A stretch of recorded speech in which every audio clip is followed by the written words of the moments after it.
प्रभाग क्रमांक 3 मध्ये अर्चना चाको यांची प्रभात फेरी जोरात, नागरिकांचा उत्स्फूर्त प्रतिसाद. मी फक्त मते मागायला नाही तर वॉर्डाचा पंचनामा करायला आले. शिवसेना ठाकरे गटाच्या उमेदवार अर्चना पॉल चाको. मिरजेच्या प्रभाग क्रमांक 3 मध्ये शिवसेना उद्धव बाळासाहेब ठाकरे गटाच्या उमेदवार सौ अर्चना पॉल चाको यांनी आज ईदगाह भारतनगर परिसरात भव्य प्रभात फेरी व पदयात्रा काढून जोरदार प्रचार केला. या प्रभात फेरीला परिसरातील नागरिक, महिला, युवक व ज्येष्ठ नागरिकांनी मोठ्या संख्येने उपस्थित राहून उत्स्फूर्त पाठिंबा दर्शवला. प्रचार फेरीदरम्यान अर्चना चाको यांनी घराघरात जाऊन मतदारांशी संवाद साधला. यावेळी त्या म्हणाल्या, मी मतं मागायला नाही तर या वॉर्डाचा पंचनामा करायला आले आहे. प्रभागातील अनेक भागातील समस्या पाहून त्यांनी प्रस्थापित नगरसेवकांवर जोरदार टीका केली. वॉर्डातील झालेली दुर्दशा, झोपडपट्टी परिसरातील उघड्या गटारी, खराब ड्रेनेज व्यवस्था तसेच मोडकळीस आलेले रस्ते याकडे त्यांनी लक्ष वेधले. अर्चना चाको यांनी सांगितले की गेल्या अनेक वर्षापासून प्रभागातील मूलभूत प्रश्नांकडे सत्ताधाऱ्यांनी दुर्लक्ष केले आहे. नागरिक कर भरतात पण त्यांना सुविधा मिळत नाही. ही अवस्था पाहता आतापर्यंत नेमकं काय काम झालं असा सवाल नागरिकांच्या मनात आहे, असे त्या म्हणाल्या. प्रभात फेरीदरम्यान शिवसेना उद्धव ठाकरे गटाचे स्थानिक पदाधिकारी, कार्यकर्ते मोठ्या संख्येने सहभागी झाले होते. शिवसेना जिंदाबाद, उद्धव ठाकरे साहेब आगे बढो अशा घोषणा देत परिसर दणाणून गेला. नागरिकांनीही अर्चना चाको यांच्या स्पष्ट भूमिकेचे स्वागत करत यावेळी बदल हवा आहे अशी भावना व्यक्त केली. या प्रभात फेरीमुळे प्रभाग क्रमांक 3 मधील राजकीय वातावरण तापले असून अर्चना पॉल चाको यांच्या प्रचाराला दिवसेंदिवस अधिक बळ मिळत असल्याचे चित्र दिसून येत आहे. नहीं घंटा गाड़ी आती नहीं, गटर का तरासा है, सब बास आते हमारे घर में और हमें बाइकाच काटते हैं सब गटर मिल को कर को बोलने का है, जरा हमारी गटर की वसूली कर को दो. मनेर राहायला ईदगाह नगर झोपडपट्टी मिरज. या गटरीची सोय आम्हाला बरोबर नाही येत. या गटरीमुळे आम्हाला सगळं त्रास आहे. दरवर्षी पावसाच्या वेळी आम्हाला लई त्रास होते या गटरीचा. ह्याची काही सोय, ह्याची काही यंत्रणा चांगली नाही येते. हे आम्हाला चांगली करून द्यावं आमची असली विनंती आहे. नगरसेवक सगळे आहेत पण कोणी येत नाही. पण यातलं काय तर आम्हाला निर्णय काढून व्यवस्थित करून द्यावं. आणि दर आठवडे कोणतर नगरपालिकेचे कर्मचारी येऊन गटर काढून द्यावं. सौ अर्चना पॉल चाको माननीय उद्धव बाळासाहेब ठाकरे यांच्या मशाल या चिन्हाकडून यावेळची महानगरपालिकेची निवडणूक लढवित आहोत.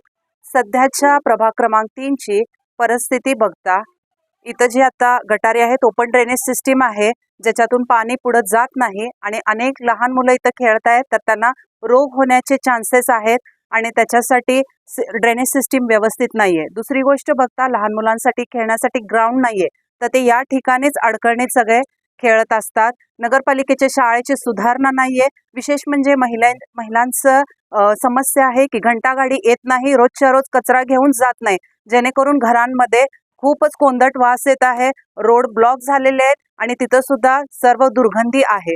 तर नगरसेवक जे माजी नगरसेवक होते त्यांनी फक्त मतदान घेऊन गेलेले आहेत आणि त्याच्यानंतर आजपर्यंत ते एकदाही आलेले नाहीत, ना इथली परिस्थिती बघितलेली आहे ना त्याची पडताळणी केलेली आहे. तर आता आम्ही निवडून आल्यानंतर इतिहासात ज्या गोष्टी झालेल्या नाहीत त्या 100% पूर्ण करण्याचा आम्ही प्रयत्न करणारच आहोत आणि त्याच तयारीने आम्ही मशाल हातात घेतलेली आहे. आणि आता सध्या आम्ही प्रचार करत फिरत असताना फक्त प्रचारच नाही तर पंचनामा देखील करत आहोत, पडताळणी करत आहोत, बघत आहोत की समस्या काय आहेत आणि त्याच्यावरती आम्ही लोकांना न्याय मिळवून देणार आहोत. त्यासाठी आम्ही या मतदानासाठी उभे राहिलो आहोत. सर्वांना जय महाराष्ट्र. आम्ही प्रचार फेरीत फिरत असताना ईदगाह नगर झोपडपट्टीत फिरत गेले 2 ते 3 महिन्यापासून आम्ही फिरत आहोत. त्यावेळेस आम्हाला अशा समस्या जाणवले गेले की गटार, लाईट, पाणी, सरकारी चावी तर नाहीच आहे, प्लस कुठलीही स्वच्छता इथं नाही आहे. कोंदट, सगळी घरं कोंदट आहेत, त्यामुळं पावसाळ्यात खूप लोक आजारी पडतात. पण त्याच्यापेक्षा मोठी समस्या ही आहे की मागच्या वेळेस या ईदगाह नगर झोपडपट्टीतले जवळपास 80 घरं पाडले गेले आणि त्या 80 घरापैकी 60च लोकांना म्हाडा संजय गांधी नगर झोपडपट्टी जिथे बिल्डिंग उभा केलेलं आहे तिथे 60च लोकांना घर मिळाले. पण त्यातले जवळपास 20 ते 25 लोकांना घर मिळालं नाही. ते आज लोक भाड्याच्या घरात भाड्यानं राहत आहेत. आणि भविष्यात आता जे येणारे नगरसेवक आहेत, प्रचाराला जे येणारे नगरसेवक, ते यांना भीती घालत आहेत की अवा इलेक्शन नंतर तुमची ही राहिलेली 103 घरं जाऊ शकतात रोड वायडिंग मध्ये. तर मला सर्व नागरिकांना हे सांगायचं आहे आणि हमी द्यायचं आहे की भविष्यात येणारं जे रोड असणार आहे, त्यावेळेस जे जाणारी घर आहे, जोपर्यंत तुम्हाला पर्याय जागा आणि पर्याय घर 103 कुटुंबाला मिळत नाही, तोपर्यंत एकही झोपडपट्टीला आम्ही हात लावू देणार नाही.